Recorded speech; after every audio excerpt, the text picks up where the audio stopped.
بسم اللہ الرحمن الرحیم۔ السلام علیکم، میرے چینل میں آپ کا استقبال ہے۔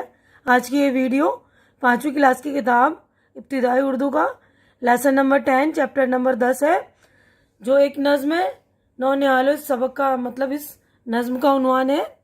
تو اس سے پچھلی والی ویڈیو میں نے پوری نظم آپ کو پڑھ کر سنا دی تھی، ایکسپلین بھی کر دیا تھا، یعنی اس کے بند پڑھ کے آپ کو سمجھا بھی دیا تھا میں نے۔ اور میں نے اگلا جو ہے الفاظ میننگ بھی کر لیے تھے، ورڈ میننگ جو تھے، الفاظ معنی، اور غور کیجئے یہ بھی کر لیا تھا ہم نے۔ تو آج ہم جو ہے سوال جواب کی طرف چلتے ہیں۔ تو آج ہم سوال جواب کریں گے۔ دیکھیے، سوچئے، بتائیے اور لکھیے۔ تو اس کے جوابات بھی میں نے آپ لوگوں کے لیے تیار کر دیے ہیں، یعنی لکھ دیے ہیں، تو آپ لوگ دھیان سے دیکھ لیں گے اس کو۔ پہلا سوال دیکھیے، شاعر نے رونق قوم قوم و وطن کسے کہا ہے؟ تو شاعر نے رونق قوم و وطن کسے کہا ہے؟ پورا لیسن ہم نے مطلب پورا نظم آپ نے پڑھ لیا تھا نا۔ دیکھیے جواب ہے، شاعر نے رونق قوم و وطن بچوں کو کہا ہے جو اس ملک اس گلشن کے پھول ہیں۔ دوسرا سوال ہے، چمن پھولوں کے جمگھٹ تک چمن ہے سے کیا مراد ہے؟ چمن پھولوں کے جمگھٹ تک چمن ہے سے مراد ہے کہ چمن یا گلشن میں جب تک پھول ہوتے ہیں اس کی دلکشی دیکھنے لائق ہوتی ہے، جب یہ پھول مرجھا جاتے ہیں تو گلشن بھی سونا سونا لگتا ہے۔ تیسرا سوال ہے، شاعر نے کس نصیحت پر عمل کرنے کی تاکید کی ہے؟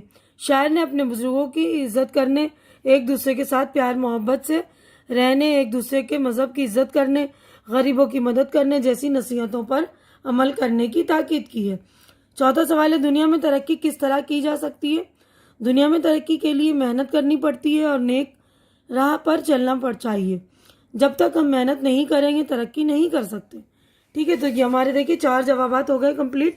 اگلا سوال دیکھیے، نظم میں سے ایسے جمع الفاظ چن کر لکھے جن کے آخر میں واؤ ننگنا لگا ہو۔ نیچے دی ہوئی جگہوں میں لکھیے۔ تو واؤ ننگن لگا ہوئے، والوں، پھولوں، ضعیفوں، غریبوں۔ ٹھیک ہے نا، جس میں واؤ ننگنا دیکھیے آخر میں لگا ہے نا، آخر میں واؤ ننگنا۔ تو یہ والے الفاظ ہمیں چننے تھے نا، تو دیکھیے یہ۔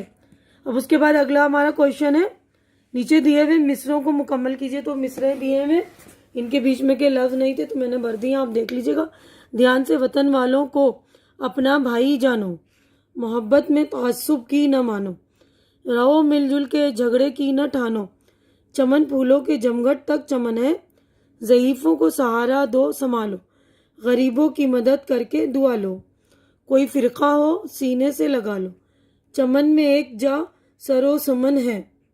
ٹھیک ہے، اگلے صفحے پر اب ہم چلتے ہیں۔ تو دیکھیے اگلے صفحے پر ہے، نیچے کچھ فعل دیے گئے ہیں۔ فعل یعنی کام ہوتا ہے، یہ پچھلے اسباق میں ہم نے کر لیا ہے۔ تو نیچے کچھ فعل دیے گئے ہیں، انہیں جملوں میں استعمال کیجیے۔ تو دیکھیے پہلا فعل ہے لکھا، حامد نے خط لکھا۔ ٹھیک ہے، اس کے بعد ہے دوڑا، ضیاء کا گھوڑا ریس میں دوڑا۔ ٹھیک ہے، منایا، زاہد نے اپنا جنم دن منایا۔ سنبھالا، کاشف نے گرتے ہوئے بچے کو سنبھالا۔ کرو، بزرگوں کی عزت کرو۔ ٹھیک ہے نا، تو آپ لوگ کچھ اور اس کے علاوہ بھی لکھ سکتے ہیں، ہے نا، فعل سے۔ اب نیچے لکھے ہوئے لفظوں کا املا درست کیجیے۔ تو یہ املا غلط ہے، یعنی ڈکٹیشن کی غلط ہے، آپ کو صحیح کر کے اس کا املا لکھنا ہے۔ دیکھیے وطن میں تو آئے گا نا، دیکھیے سب ف ہے، یہ پھی نہ نہیں ہے، سفینہ ف ہے، ف آئے گا۔ ٹھیک ہے، اب یہ فرقہ میں دیکھیے بڑی قاف ہے یہ۔ ٹھیک ہے، اب ضعیفوں زواں سے نہیں آئے گا، زوات سے۔ اس کے بعد ہے گلشن میں بڑی شین آئے گا، دیکھیے یہاں پہ چھوٹی سین دے رکھا ہے تو بڑی شین آئے گا، یہ میں نے صحیح کر کے لکھا ہے۔ املا آپ لوگ بھی دھیان سے لکھ لیں گے۔ اب نصیحت میں دیکھیے سواد آئے گا، اور یہ والا ہے، یہ جو ہے نا سب ہے، یہ والا ہے نہیں آئے گا، یہ والا ہے آئے گا۔ ٹھیک ہے نا، یہ والا۔ تو آپ لوگ دھیان سے املے درست کر لیں گے۔ اب نیچے دی ہوئی تصویروں میں رنگ بھریے، تو آپ لوگ ان میں رنگ بھر لیں گے، اچھے رنگ برنگے جو ہے رنگ آپ کے پاس ہے نا، کلرز ہوں گے تو کلرز بھر لیجیے گا آپ لوگ اچھی طرح سے۔ ان میں یہ پیڑ ہے، ان میں گرین بھر لیے گا، اس میں براؤن، ٹھیک ہے نا، پھول میں بھی لال کلر کا، اس طرح جو آپ کو پسندیدہ آپ کے رنگ ہوں وہ بھر لیجیے گا۔ اب اگلے صفحے پر ہم چلتے ہیں، دیکھیے بلند آواز سے پڑھیے اور خوشخط لکھیے۔ بلند آواز یعنی اونچی آواز میں پڑھنی ہے آپ کو، اور خوشخط لکھنی ہے، یعنی اچھی لکھائی میں لکھنی ہے۔ تو یہ دیکھیے سرو، ٹھیک ہے، پڑھیے گا آپ، سرو، تعصب، تو ان کے ساتھ سواد ملے گا کیونکہ تشدید ہے نا، سواد کو 2 بار پڑھیں گے، تعصب، سفینہ، عمل، مستول. تو ٹھیک ہے، اب یہاں پر لکھیں گے سرو سرو سرو اچھی رائٹنگ میں. اگر آپ کی لکھائی اچھی ہے تو ڈائریکٹ بک میں لکھیے، ورنہ تو اپنی نوٹ بک میں کاپی میں پریکٹس کر لیجیے. اس کے بعد بک میں اتاری، اگر بک نہیں ہے تو کاپی میں کیجیے. ٹھیک ہے نا، کیونکہ میں تو پورا سبق سمجھا دے رہی ہوں، بک کی آپ کو نیڈ بھی نہیں ہوگی، یعنی ضرورت نہیں پڑے گی. اگر ہے تو بہت اچھی بات ہے، آسانی ہو جاتی ہے بک سے، ہے نا. دیکھیے اب سرو یہاں لکھیں گے، اس کے بعد تعصب یہاں لکھیں گے خوشخط اچھی لکھائی میں. اس کے بعد ہے سفینہ، اس کے بعد عمل، اس کے بعد مستول. ٹھیک ہے، اب نیچے دیکھیے یہاں پر دیا ہوا ہے بادبان اور یہ مستول کیا ہوتے ہیں. تو دیکھیے یہ جو بادبان، یہ جو آپ کی بوٹ ہے یعنی کشتی ہے، اس پر ایک جو کھمبا کھڑا کیا گیا، یہ اس کو بولتے ہیں مستول.